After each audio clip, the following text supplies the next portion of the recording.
Emoinu ima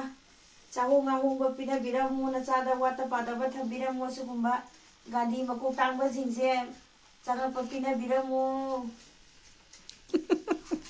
gi kaino tawre amuk akoina ngamjaba thongja thaksabado adu gano tawraga akoigi duk thangmai tharaga akoigi phungadi koina leijadrabanina koi phungagi type ta koina mawung ta koina mai sumana tawraga semaga tawjare ado ngasigi Emoinu imagi da makta koina sinja langjadara koina haidi hotnajariba mathel jingje koi kanoni yamna thoidokna hendokna yambadi natre ado kwai hanambada ai Emoinu imase iru thokpirani iru jathokpirage phajana iru jathokpiraga lainong phajana sijalaga no tawbirage imase iru jabidabagi masakse gano tawre aduna Emoinu imaje iru jathoknabagi lengthok jarae Emoinu ima lengthore sonda lengthore habidi aigi imungda hana leijarambado lengthore iru janaba habani ko singbu phengba loire ado kano tawrage ai chingbu je masane ching hairage haiba matamda ching kari kai haibase isaromda haijanbiyona haye ahal gaina hainabada duna isaromda ina haija siam chap chana puthore e aigi ching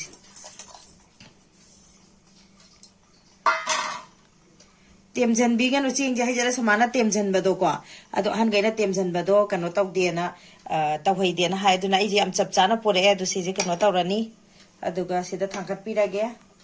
lei sirakadoni ko lei gelwe hapchala damne ado kano tawsan birage ma moyi langduni kano season birage sanari season birage sengbuje ai sengbuje chawmandana lei sina khumjan gedana amta ode desu kaisu kaide leijaba kano na tawjabani sima khumjan jare kitang lei thoke si Sijima later ko.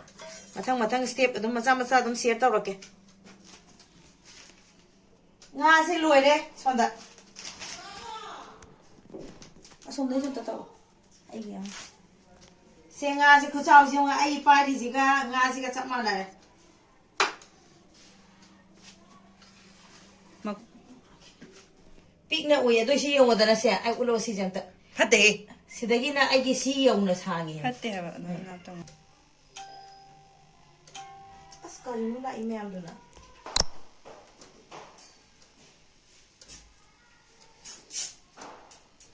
Jang napi chumthokpirako loisanjadana hojik Emoinu imagi mai chukhatpa haujare aigise ado mai se tapna tawraga ai mai thangkatpa haure ngamjaba aigi leijaba khara khatang aigi Emoinu imagi chakhum piktak tawba chakhum sida ai kano tawraga sinja langjadana ngamjaba khara leiraga mai thangmai katlaga Emoinu ima adna chajing na thamoi sengna tawjabani lengsin biraktuna Emoinu imagi damakta puksen sengna katchaba nasa sengna atek anau katchariba mayam latna dana lausen biyo ima ado hoje ai kano se agarbati se chuba haura abane sise ado maiju thandoini aigi se ado si hana chukhatlaga kano tawrani chaiba maise muthatpirani aduga akoi samana tawraga loinaba kano tawrani agarbati je ima sida phajana manam namhanbirani Emoinu ebendou sida aduga asida hapchanbirani akoigi agarbati yungnaba sida yungaga katsare nasana imagi damakta Emoinu ebendou gi damakta ngamjaba khara sinja langjadana nasajingna hotnabase latnadana chalingsin biraktuna sahijimagi wata padaba thambiramu haina kano tawjarini aigise ado sida yendem ayongsak kai yaure hawai mubi su yaure adagi yumgi cheng kanoni cheng chahau angobado aduduni ko ado kano tawre singai si yauraga injang napi loi sure ado कट खरे कटलबा मतुंगदा हुजिक सिना चाखुमगी किचनगी ओइबा कइनोसु कइ हाइनी दिया थानबदो अदुसु आई थानगेना सिजे रेडी तौबा हौराबनी रेडी तौबा हौजरे अदो सिदसु नतेबा अइना थानजदोइसे मपानदसु लोइ थानदोइनेबा अदुसिना मनुंगी हाना थानबा हौबनेबा अदुगा मपानदसु अखोइगी कनो तौदोइनेबा मपानगी steer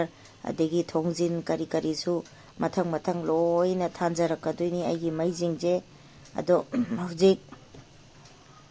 चाखुमगी किचनगी my मथंग मथंग थानबा हौजरए आइगिसे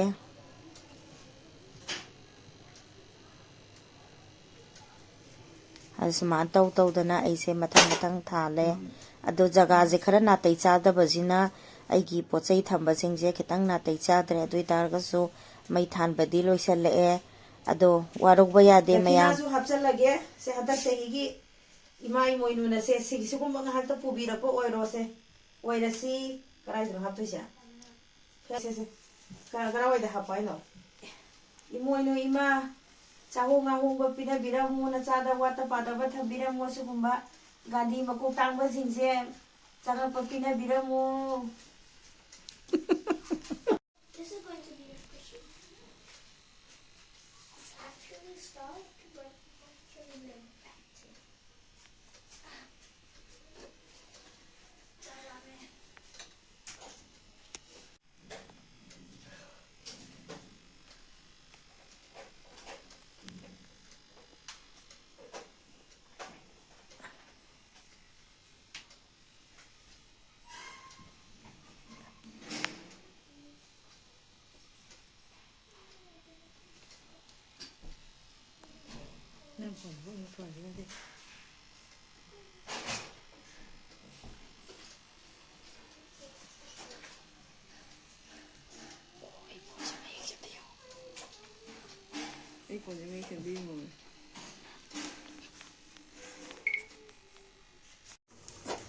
Sina nga makuk marudo adudu ngawbani sima loire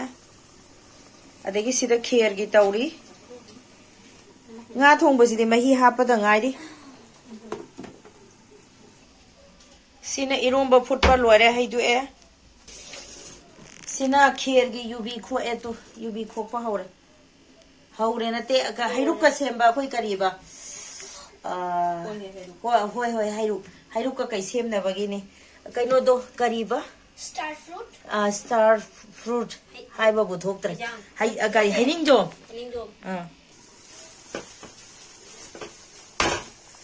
mahi saubadi khara hogale adu samaroi khara kitang asai thau sok tobadadi thada gare adu khatanga thadagi hujik akoi thongba thakpa loisalaktana imoinu imagi amuk akoigi kaino tawre amuk akoina ngamjaba thongja thaksabado adu gano tawraga akoigi duk thangmai tharaga akoigi phungadi koina leijadrabanina koi phungagi type ta koina mong ta koina mai sumana taroga semaga tawjare ado ngasigi moino imagi da makta koina sinja langjadara koina haidi hona jariba mathel jingje koi kanoni yamna thoidokna hendokna yambadi natre do nga thongba de nga makuk maru ngoba adegi champut yongsak hawai mobi loklei ironba adegi chahau angobagi khera ma yaure selak su yaure ado fruit tana koi thoidokna tawdra si je kari haire akoi gi haining jomdo aduduni lafoi adegi yumgi koi gi champra limbu adegi chorphon aduni kano tawrise ngasigi mathel se aduna ngamjaba kharadang akoina kano tawraga imoinu imagi damakta thamoi sengna na sa singna hotna jaba ngamjaba kharadang langjara kachabaje imoinu imana lengsin birektuna na sagi sangai sida phambiraro sak akari haide